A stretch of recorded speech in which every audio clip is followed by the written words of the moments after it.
I'm Tim Pennington, and you're listening to Seen Solved.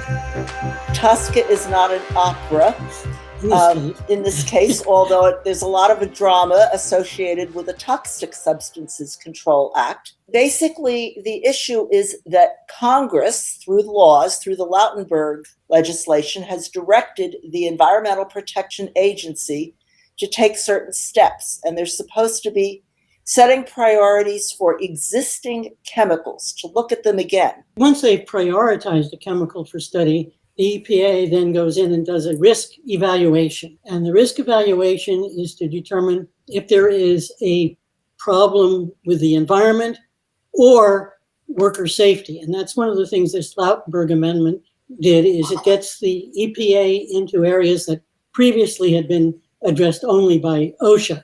Seen Solved is brought to you by Hubbard-Hall. Better results, less chemistry.